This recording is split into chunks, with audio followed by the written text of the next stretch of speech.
Troops in Bahrain opened fire today on crowds of protesters who defied a ban on demonstrations. Hospital officials said at least 50 people were wounded.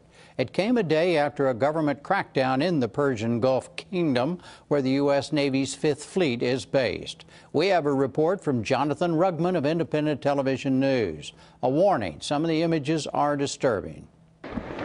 It's dusk in Bahrain's capital, and volleys of gunfire are heard near the city's Pearl roundabout.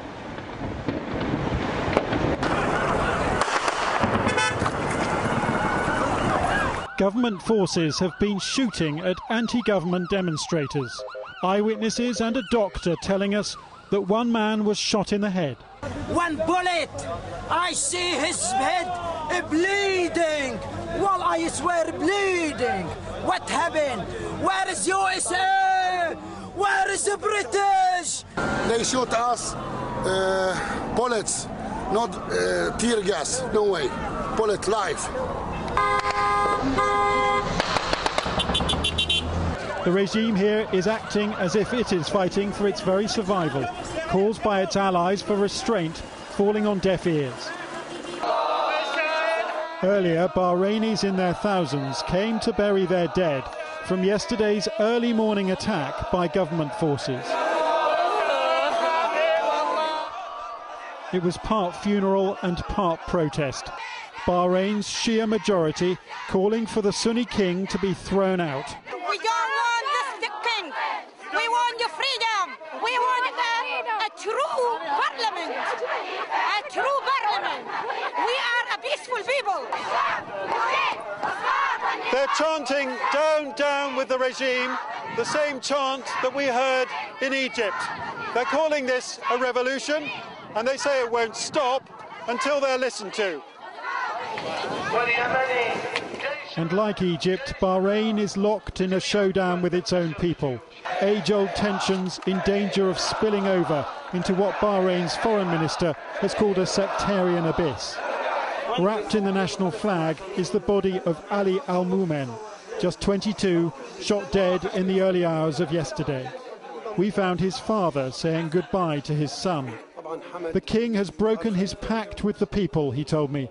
He must leave, and America must help us. Outside, they chanted for the downfall of the king and his regime. A week ago, sacking the prime minister might have sufficed. But after so much violence, democracy is what many Shia want now. What we're demanding is to live just like any human being in this world. Are these protests going to continue? I'm sure, yes. Well, look at the people. Everyone who's here, right, they knows and 110% that there will be attacked at any second, because this is what we expect always from them, and they are still here. There was a pro-government demonstration broadcast on state television. Massive rallies in support of wise leadership, they called this. And though the government has banned demonstrations, this one went ahead unhindered. Bahrain's Crown Prince is tonight talking of the need for dialogue. But the more funerals and the more state brutality, the more dangerously divided this country becomes. Late today, the King of Bahrain did appoint the Crown Prince to open a dialogue with the opposition. Jeffrey Brown has more on the situation there. And we get that from Gary Sick, senior research scholar and adjunct professor of Middle East politics at Columbia University. He's executive director of Gulf 2000, which tracks political developments in the Persian Gulf, and served on the National Security Council staff in 3 administrations. Well, Gary Sick, start with the new crackdown. Why do you think the government is resorting to this level of force? I think there are 2 reasons. First of all, I think they are really scared.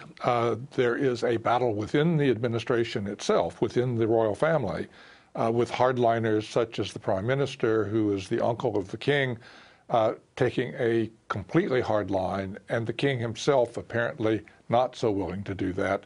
And the second reason is real pressure coming from the other Gulf states, who are absolutely terrified at the prospect that they might see a downfall in Bahrain or in any Gulf state similar to what happened in Egypt. There was a meeting, in fact, of it's the GCC, right? The Gulf Cooperation Council. That's the group Gulf of those. Cooperation Council. Yeah, there was a meeting that includes Saudi Arabia. So you're saying they're putting pressure on the Bahraini government?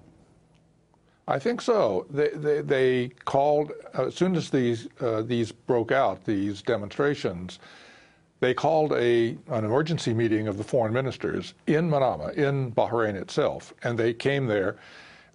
You know, Bahrain is tied to Saudi Arabia almost like an umbilical cord. There is a causeway that runs across from the eastern province of Saudi Arabia, where all of the oil is, and runs over to Bahrain, which is a 70% Shia population. As it happens, the population of the eastern province of Saudi Arabia is also Shia dominantly.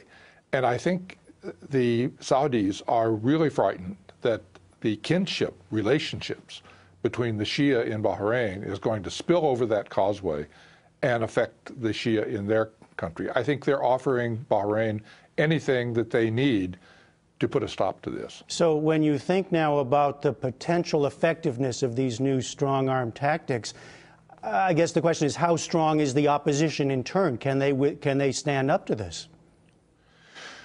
Well, you never know. Sometimes brute force will, in fact, stop people in their tracks. That happened in Iran. It has happened elsewhere. In this case, you know, the other alternative is that it actually will build opposition. Just a few days ago, if the government had come out and said they were going to replace the prime minister who's been in that job, the uncle of the king, if they were going to replace him, that would probably have settled everything, and everybody would have gone back off the streets.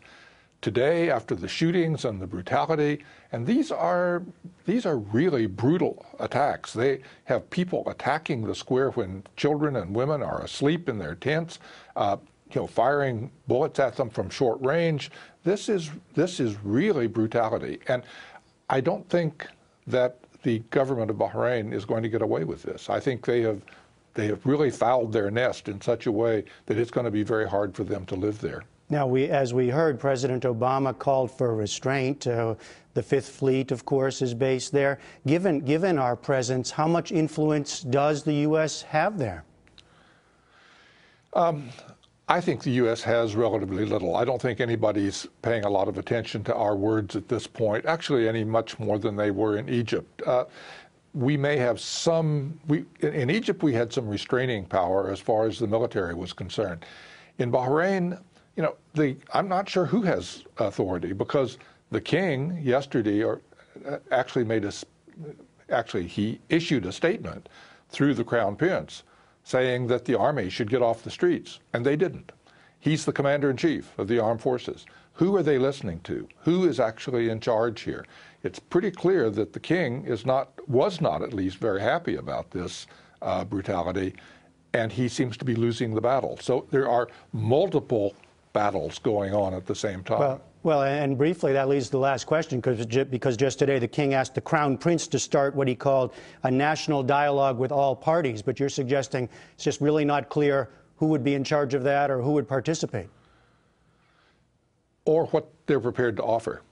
If they cannot promise that, in fact, the military will be off the street, if they are not controlling that, if somebody else in the government is controlling that, what can they offer the protesters that will, in fact, convince them that they're serious about this? So it's, as a dialogue goes, we're all in favor of dialogue, but I really think that if they wanted dialogue, this was absolutely the wrong way to go about it. You've had 48 hours of chaos and mayhem, and that really is a bad way to launch a dialogue.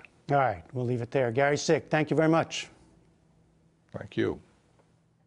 Meanwhile, there was renewed violence in Libya as Muammar Gaddafi's regime called out more troops to put down protests. Doctors said at least 35 people had been killed since Wednesday. We get that story from Lindsay Hilsum of Independent Television News. The Green Book, Colonel Gaddafi's gift to the nation. First chapter, democracy, it says. The crowd in Tobruk don't buy it anymore. In city after city across the great socialist People's Libyan Arab Jamahiriya, they're attacking the symbols of the state. Tens of thousands of Libyans, maybe more, have broken the fear barrier. Journalists can't get in, so we're relying on amateur video shot by protesters. Today, dozens of clips have been posted on YouTube. These pictures apparently show the crowd after Friday prayers in El Beida. They're shouting "Martyrs, martyrs," referring to an unknown number killed in clashes yesterday. At this point it's calm, but later reports suggest there were pitched battles between protesters and police this afternoon.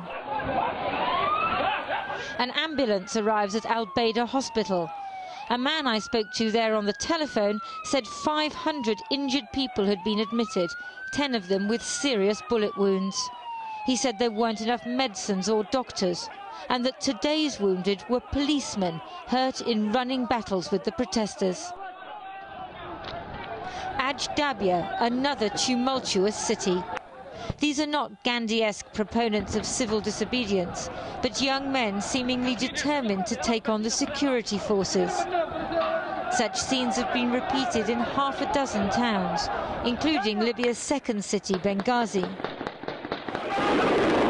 Today they held funerals for those killed in Benghazi yesterday. It can't be confirmed, but protesters are claiming that the army is now on their side, helping them fight the police. Some protesters, calling themselves the youth, appear to have taken over the radio station and are broadcasting locally and online. We call upon you to release all the prisoners, whoever they are. 40 years is enough. Strike. Don't go to schools or the shops. Early this morning, Colonel Gaddafi briefly appeared at Green Square in Tripoli, surrounded by supporters, but saying nothing. Later, state TV showed people demonstrating their loyalty, as if nothing had changed in Libya, as if the country were immune to the revolutionary contagion spreading across the Middle East. In Yemen, protesters dubbed this the Friday of Rage, and at least 5 people were killed. Government supporters fought with protesters in Sana'a and other cities. Police used tear gas and gunshots to disperse the crowds. Security forces also clashed with protesters today in Jordan and Kuwait. And in Egypt, an enormous crowd, more than 1 million by some estimates, turned out to celebrate the ouster of President Mubarak 1 week ago. They also demanded the rest of his cabinet be ousted. Late in the day, Egypt's ruling military council warned it will take legal measures to stop the continued strikes and protests.